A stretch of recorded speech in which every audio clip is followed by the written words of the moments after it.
بسم اللہ الرحمن الرحیم۔ السلام علیکم۔ بطنین، خود سلطان صلاح الدین ایوبی رحمہ اللہ بطنین کی طرف بڑھا۔ یہ قلعہ مضبوطی کے اعتبار سے پہلے قلعوں سے بہت ممتاز تھا۔ پہلے، دوسرے، تیسرے، حتیٰ کہ چھٹے دن تک سخت لڑائی ہوتی رہی۔ چھٹے دن شہر والوں نے مسلمان قیدیوں کو آزاد کر دیا، گویا یہ اس بات کی تمہید تھی کہ شہر والے مصالحت چاہتے ہیں۔ تھوڑی دیر بعد مصالحت کے لیے ممتاز شہر سلطان رحمہ اللہ کی خدمت میں حاضر ہو گئے اور شہر کی کنجیاں حضور سلطانی میں پیش کر دیں۔ ظرفن اور سیدہ۔ بطنین سے فراغت کے بعد سلطان رحمہ اللہ سیدہ اور صرفن کی طرف بڑھا۔ یہ دونوں قلعے بھی آسانی کے ساتھ فتح ہو گئے۔ ان تمام مقامات پر جہاں سلطان رحمہ اللہ نے بزور شمشیر فتح پائی، رعایا کو کسی قسم کا نقصان نہیں پہنچنے دیا۔ اگر اس نے صلح کرنی چاہی تو مناسب اور شریفانہ شرائط پر صلح کر لی۔ غریب رعایا جو عیسائیوں کے عہد میں طرح طرح کے مظالم سہا کرتی، اب عیسائی حکومت سے تنگ آ چکی تھی۔ اس نے ہر جگہ صفاق، وحشی، عیاشی عیسائی حکمرانوں پر ایک منصف اور فرض شناس سلطان کو ترجیح دی اور سوائے بیروت کے کہیں ہتھیار نہیں اٹھائے۔ بیروت۔ سلطان رحمہ اللہ جس وقت بیروت پہنچا، اس وقت بیروت کی شہر پناہ پر عیسائی محافظ فوج ہاتھوں میں تیر اور پتھر لیے کھڑی تھی۔ تیروں اور پتھروں سے سلطانی فوج کا خیر مقدم کیا گیا۔ ادھر سے بھی جواب میں تیر اور پتھر برسائے گئے۔ 8 دن تک لڑائی ہوتی رہی۔ 8واں دن شہر والوں کو اپنی کمزوری کا احساس ہوا اور انہوں نے سلطان رحمہ اللہ سے مصالحت کی درخواست کی۔ درخواست قبول کر لی گئی اور شہر پر اسلامی پھریرہ لہرا دیا گیا۔ محاصرہ کی ناکامی۔ دوسری صبح جب سلطان رحمہ اللہ نے حسب وعدہ شہر حوالہ کرنے کا پیغام دیا تو شہر والے اس پر ہنسے۔ سلطان رحمہ اللہ نے محاصرہ کو طول دیا، منجنیقوں سے آگ برسائی، لیکن کوئی نتیجہ نہ نکلا۔ کانریڈ کا باپ سلطان رحمہ اللہ کے پاس قید تھا۔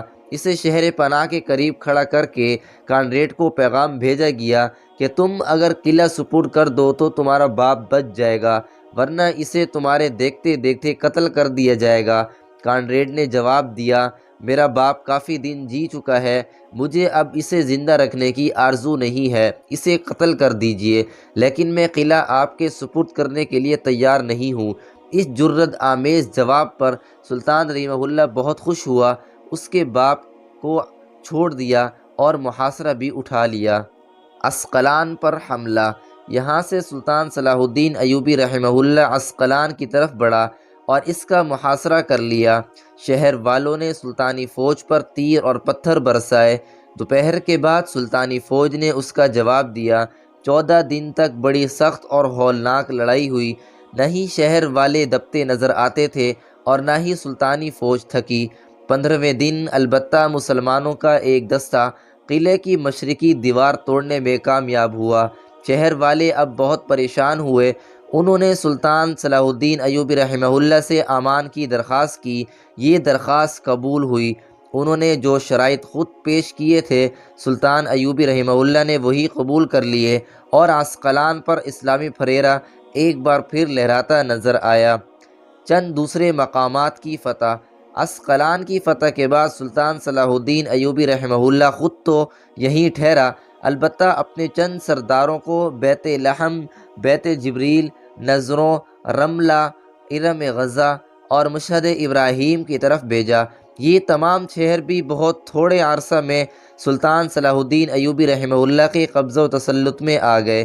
بیت المقدس کی سفارت اور سلطان رحمہ اللہ کا منصفانہ مطالبہ۔ یہیں عسقلان میں سلطان رحمہ اللہ کی دعوت پر اس کے حضور بیت المقدس کا ایک وفد باریاب ہوا۔ سلطان رحمہ اللہ چاہتا تھا کہ اس مقدس اور محترم شہر کو محاصرہ سے بچائے، اس لیے اس نے سفیروں سے ایک نہایت ہی مناسب مطالبہ کیا۔